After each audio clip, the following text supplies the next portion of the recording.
வீட்ல இருக்க எல்லாருக்கும் ஹெல்த்தியாவும் ரெடி பண்ணி குடுக்கணும். அதே டைம்ல ஸ்வீட்டாவும் இருக்கணும்னா, இந்த ரெசிபிய ட்ரை பண்ணி பாருங்க. இன்னைக்கு கருப்பு உளுந்து, ஜவ்வரிசி வச்சு ஒரு சூப்பரான ஜவ்வரிசி உளுந்து பாயாசம் ரெடி பண்ணியிருக்கு. எப்படி பண்ணுறதுன்னு பார்த்துரலாம். 1 கப் அளவுக்கு கருப்பு உளுந்த 8 மணி நேரத்துக்கு நல்லா ஊற வச்சுக்கோங்க. ஊற வச்சதுக்கப்புறமா 8 மணி நேரத்துக்கு அப்புறம் இந்த மாதிரி கைவிட்டு நல்லா கடைஞ்சிட்டு, அதுக்கப்புறமா இன்னொரு பாத்திரத்துக்கு இந்த தண்ணியை மாற்றிக்கோங்க. கொஞ்சமாக அந்த உளுந்தில் இருக்க தொளி எல்லாமே நம்ம ஓரளவுக்கு எடுத்துடலாம். இப்போ எல்லா தண்ணியுமே நம்ம வடித்தாச்சு. ஓரளவுக்கு அந்த தொலியும் நம்ம எடுத்துட்டோம். மீதி இருக்கிறத நம்ம அப்படியே நம்ம அரைச்சி எடுத்துக்கலாம். மறுபடியும் தண்ணி விட்டுலாம் அலாசணுங்கிற அவசியம் இல்லை. இதை இப்படியே நம்ம மிக்ஸி ஜாருக்கு மாற்றிட்டு அரைச்சி எடுத்துக்க போகிறோம். ஓரளவுக்கு மட்டும் மேலே இருக்க ஸ்கின் இருந்தால் போதும், இல்லைன்னா கொஞ்சம் கசக்கிற மாதிரி இருக்கும் பாயாசம். உளுந்து எல்லாத்தையுமே இந்த மாதிரி மிக்ஸி ஜாருக்கு மாற்றினதுக்கப்புறமா சின்ன டம்ளரில் 1/2 டம்ளர் அளவுக்கு தண்ணி மட்டும் ஆட் பண்ணிக்கோங்க. ரொம்ப அதிகமாக தண்ணி ஆட் பண்ணிட்டிங்கன்னா உளுந்து அரைப்படாது. அதனால் 1/2 டம்ளர் மட்டும் தண்ணி ஆட் பண்ணிவிட்டு ஃபஸ்ட்டு நல்லா கெட்டியாக நல்லா உளுந்து வடைக்கு அரைக்கிற மாதிரி நல்லா நைஸாக அரைச்சி எடுத்துக்கலாம். இப்போ இந்த அளவுக்கு நல்லா நைஸாக அரைச்சதுக்கப்புறமா இன்னும் 1 டம்ளருக்கு தண்ணி சேர்த்துட்டு மறுபடியும் மிக்ஸி ஜாரில் நல்லா அடித்து எடுத்துக்கோங்க பல்ஸ் மோடில். இப்போ நம்ம அரைச்ச இந்த உளுந்தை ஃபில்ட்ரு பண்ணிக்கலாம். எதுக்காகனா அந்த தோல் கொஞ்சம் திப்பி திப்பியாக இருக்கும், அதுக்காக நம்ம ஃபில்ட்ரு பண்ணிக்கலாம் இந்த உளுந்தை. இந்த மாதிரி ஒரு ஃபில்ட்ரு வச்சு நல்லா ஃபில்ட்ரு பண்ணிக்கோங்க. பாயாசம் செய்யணும் போல் இருந்தால் இந்த மாதிரி ஜவ்வரிசி உளுந்து பாயாசம் ரெடி பண்ணி பாருங்கள், டேஸ்ட்டாக இருக்கும். இப்போ பார்த்திங்கன்னா அந்த திப்பி திப்பியாக அந்த தொலியெல்லாம் நல்லா தெரியுது. இப்போ இதை நம்ம எடுத்து தனியாக வச்சிடலாம். இப்போ பார்த்திங்கன்னா உளுந்து பார்த்திங்கன்னா நல்லா கரும்புச்சாறு மாதிரி சூப்பராக நுரையா சூப்பராக ரெடி பண்ணி வச்சாச்சு. பாயாசம் பண்ணுறதுக்கு நான் இந்த கப்பில் 3/4 கப் அளவுக்கு ஜவ்வரிசி எடுக்க போகிறேன். அதுக்கு 4 கப் அளவுக்கு தண்ணி சேர்த்திக்கோங்க. தண்ணி சேர்த்திட்டு ஹை ஃப்ளேமில் வச்சுக்கோங்க. தண்ணி கொதித்ததுக்கு அப்புறமா நம்ம மீடியம் ஃப்ளேமுக்கு மாற்றி வச்சுக்கோங்க.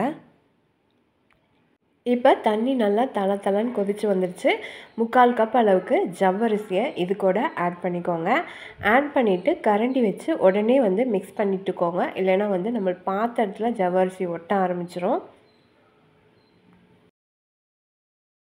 இதை இப்போ மீடியம் ஃப்ளேமில் நம்ம பாதி அளவுக்கு ஜவ்வரிசி வேகிற அளவுக்கு நம்ம ரெடி பண்ணி எடுத்துக்கலாம். இப்போ பார்த்திங்கன்னா எனக்கு 10 நிமிஷம் ஆயிருக்கு. இப்போ பார்த்திங்கன்னா பாதி அளவுக்கு ஜவ்வரிசி சூப்பராக ரெடியாகி வந்துடுச்சு. இதுக்கப்புறமா நம்ம அரைச்சி வச்ச உளுந்து பேஸ்ட்டை இது கூட ஆட் பண்ணிக்கலாம். உடைச்ச உளுந்தில் மட்டும் இல்லை, வெள்ளை உளுந்துலையும் இந்த மாதிரி பாயாசம் பண்ணலாம். அப்படி இல்லைன்னா முழு உளுந்தில் கூட இந்த மாதிரி பாயாசம் பண்ணிக்கோங்க.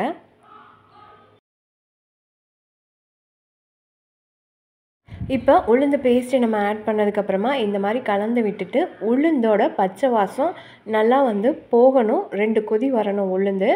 அதுக்குள்ளே நம்மளுக்கு ஜவ்வரிசியும் சூப்பராக ரெடி ஆயிரும். உளுந்து பார்த்திங்கன்னா சூட்டை கிளப்பிடும், ஆனால் அதே மாதிரி ஜவ்வரிசி பார்த்திங்கன்னா குளிர்ச்சி கொடுக்கும். இந்த மாதிரி ரெண்டுமே கலந்து நீங்கள் ஒரு பாயாசமாக ரெடி பண்ணி பாருங்கள். நம்மளுக்கு பேலன்ஸ்டு ஹீட் நம்மளுக்கு பேலன்ஸ்ட் ஆகும். உளுந்து சேர்த்துனதுக்கப்புறமா அடிப்பிடிக்க ஆரம்பிக்கும். அதனால நம்ம ஒரு 10 நிமிஷத்துக்கு இந்த மாதிரி நம்ம கைவிடாமல் நம்ம இந்த மாதிரி ஒரு நல்ல கூர்மையான கரண்டி வச்சு கைவிடாமல் கிண்டிகிட்டே இருங்க. அப்போ தான் அடிப்பிடிக்காமல் இருக்கும். இப்போ தான் 10 நிமிஷம் கழித்து கொஞ்சமாக நம்மளுக்கு உளுந்து பொங்கி வர ஆரம்பிக்குது. இந்த ஸ்டேஜில் நான் சுகர் பவுட்ரு ஆட் பண்ணுறேன். இதுக்கு பதிலாக நாட்டு சக்கரை, வெல்லம், கருப்பட்டி கூட ஆட் பண்ணிக்கலாம். நான் ஜவ்வரிசி அளந்த அதே கப்பில் அதே அளவுக்கு நான் சுகர் பவுட்ரு பண்ணி ஏற்கனவே வச்சுருக்கேன். அதை இது கூட ஆட் பண்ணிக்கிறேன். நல்லா கலந்து விட்டதுக்கப்புறமா நெய்யில் வறுத்த முந்திரி, அப்புறமா நெய்யில் வறுத்த தேங்காய் டேஸ்ட்டு சூப்பராக இருக்கும் நெய்யில் வறுத்து ஆட் பண்ணிங்கன்னா. இது எல்லாத்தையும் சேர்த்து நல்லா கலந்து விட்டதுக்கப்புறமா அடுப்பை ஆஃப் பண்ணிவிட்டு தேங்காய் பாலை அதுக்கப்புறமா தான் ஆட் பண்ணணும். சூடாக இருக்கும்போதே வந்து தேங்காய் பால் ஆட் பண்ணிட்டீங்கன்னா அது வந்து பிரித்து போன மாதிரி ஆயிரும். அதனால அடுப்பை ஆஃப் பண்ணிவிட்டு 1 கப் அளவுக்கு தேங்காய் பால், நல்லா திக்கான பால் வந்து ஆட் பண்ணிவிட்டு கலந்து விட்டிங்கன்னா ஒரு சூப்பரான ஜவ்வரிசி உளுந்து பாயாசம் சூப்பராக ரெடி ஆயிடுச்சு. இன்னும் கொஞ்சம் நேரத்துக்கு ஆற வச்சுட்டு பார்த்தீங்கன்னா இது இன்னும் நல்லா கெட்டியாயிடும். அவ்வளோதான், ஒரு ஹெல்த்தியான ஜவ்வரிசி உளுந்து பாயாசம் வீட்லேயே சூப்பராக ரெடி பண்ணிடலாம். ட்ரை பண்ணி பாருங்கள், டேஸ்ட்டும் வேறு லெவலில் இருக்கும். அப்படியே நம்ம சேனலை மறக்காமல் சப்ஸ்கிரைப் பண்ணிக்கோங்க.